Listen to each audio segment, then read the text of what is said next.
And now let us welcome our very special guest, Dr. Ingrid Sala Santamaria.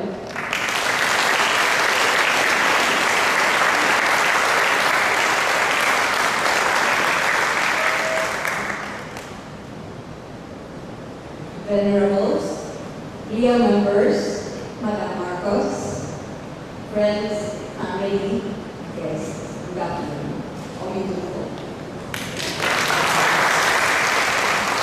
It is an unprecedented honor and great privilege for me to be standing before you today on this special occasion. I do not purpose worthy or even qualified to speak on the assigned topic, faith and legacy, but humbly accepted the invitation to do so, as the occasion may give me a chance to share aspects of my personal experience as related to these topics within the context of Buddhism. A few months ago, on a visit to Mabuhay Temple, the topic of my upcoming 80th birthday came up. Venerable Yung Guan and Venerable Yu Lin then said that this was an important milestone and that we should celebrate it. They immediately proceeded to include today's date and event as one of the series of monthly lectures and sharings for the year 2020. The theme for these lectures, mainly initiated by LEA members, LEA standing for Buddhist Flight International Association, was faith and legacy. Buddha once said, and I here quote, "On the long journey of human life, faith is the best of companions." Consulting dictionary.com for meanings and or connotations on faith, one realizes that faith is a word by itself. It can mean 100 things to 100 people. For example, faith is confidence or trust in a personal thing. It could be a system of religious beliefs. It could be belief in God or in doctrines, teachings of religion. It can be belief in anything, as in a code of ethics, standards of merit, and so on. It can mean confidence, conviction, loyalty, truth, hope, denomination, church, teaching, principle, truthfulness, certitude, faithfulness, presence, constancy, and so on and on and on. The list is endless. Specifically, in humanistic Buddhism, as defined by Venerable Master Zhugen, faith would be faith in what the Buddha taught, faith in what is needed by humanity, faith in what is pure, and faith in what is virtuous and beautiful. For my involvement and presence here today, I will not delve into these aspects of faith within humanistic Buddhism as defined by Venerable Master Zhugen. Rather, accepting that each and every one of us has the right to experience faith in his own manner and life, I would like to share one aspect and period of my life which we call total faith.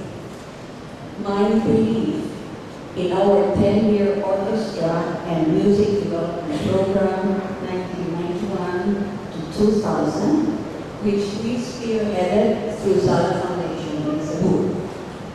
This endeavor, as mentioned earlier, produced the Cebu Youth Symphony Orchestra, CYSO, in 1995, evolving into the Peace with Harmony PPP in the year 2020. This brings us back in time to exactly 30 years ago. In 1991, we conceptualized and implemented a 10-year orchestra and music development program based totally on faith.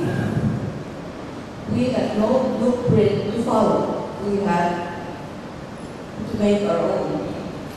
We had no example to emulate. We had no classic orchestra groups outside Manila. We had to design our own objectives and ways to achieve these. Our heart's desire was to give Cebu a soul, defined by its highlight of culture and the arts, specifically by the forming of an orchestra. Every major city in the world has one or more orchestras. Some of them, New York Philharmonic, Berlin Philharmonic, London Philharmonic, Moscow Philharmonic, Tokyo Philharmonic, San Francisco Symphony, Manila Symphony, and so on ad infinitum. 30 years ago, in 1990, everyone said ours was an impossible dream, that of establishing an orchestra in Cebu. Yes, it truly was impossible at that time. We had no tutors, no venue, no funds, no government support, nothing. We had only faith. Faith in the nobility of the vision. Faith in the difficulty of the mission. Faith in the undiscovered and therefore unnurtured talent of the Cebuano youth. Faith in the advent of volunteers. In the commitment of my colleagues, friends, and family who believe in our cause, advocacy, dream, and wish to give Cebu its first classic orchestra, and thereby be at par with all the highly cultivated cities of the world. Yes, truly, for the level of culture and the arts is a mark of its high cultivation. My intense faith and arduous, grueling work for 10 years in 1991 to 2000 miraculously produced the Cebu Youth Symphony Orchestra, CYSO, and the Peace Philharmonic Philippines, PPP. This development program produced an amazing batch of intensively trained, highly qualified and motivated, and best of all, deeply committed young musicians. They have become culture leaders in their communities, both here and abroad. They have produced a second and third generation of younger musicians. And this gift, because of our faith, brings us to the second aspect of our talk today, that of legacy. In a short while, we shall all be united in the spirit of this legacy, that of experiencing our music through today's program with our ISS Quintet. But that is putting the cart before the horse. Before seeing, hearing, and experiencing our legacy, please allow me to touch briefly on the Buddha's legacy. As I perceive it, two cornerstones of Buddha's legacy are: one, the passing down of the Dharma, Buddha's teachings, to the next generation, and two, the establishment of the Buddhist family for the laity through Priya, Buddha's Light International Association. Some other selected points of humanistic Buddhism that I greatly admire, I wish to share with you in capsule 4. One, the legacy of compassion. Quote, compassion is a treasure within every person's mind. End of quote. It also includes giving others joy and alleviating their suffering. Upholding kind thoughts and practicing kindness as a universal compassion. Two, the legacy of wisdom. Quote, wisdom is like a bright light shining through people's delusion and ignorance. End of quote.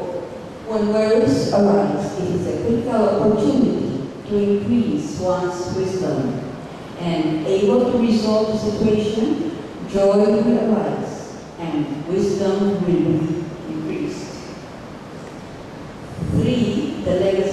morals. Quote, morals are the standard for cultivation, the self-realization of the conscience. End of quote.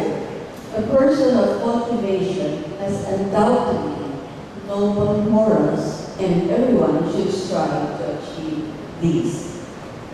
4. The legacy of faith. We already touched on faith earlier.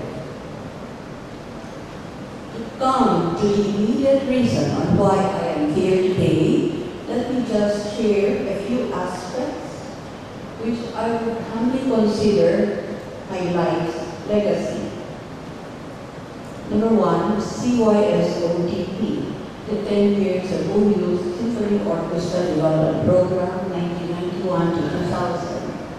Number 2, RPCJT, the 24 national and international tours of two piano educational programs that my mentor, the late Reynaldo Reyes, and I did. We played over 400 concerts within the years 2001 to 2015. 3, 5 coffee table books. The 2 aforementioned projects are contained in 3 of these books: the CYSO story, the BPP, and the RPCJT. My first book, entitled My 4 Seasons, precede these 3, and the 5th one, My Eternal Spring, will be released later this year. Number 4, 6 CDs containing 11 different concertos recorded with the Manila Symphony Orchestra within 2014 to 2016. 5, donations of significant memorabilia to schools and educational institutions. 6, YouTube on internet. I have hundreds of videos from performances, including speeches, interviews, and tributes, all readily available for free to the general public on internet's YouTube. 7, all music studios and orchestra groups founded by Sala Foundation scholars, most prominent among which would be the Classic Orchestra Music Studio, or COMS, the Classic Youth Orchestra, CYO, and the Cebu Metropolitan Symphony Orchestra, CMSO, all founded by Professor Reynaldo Abellana.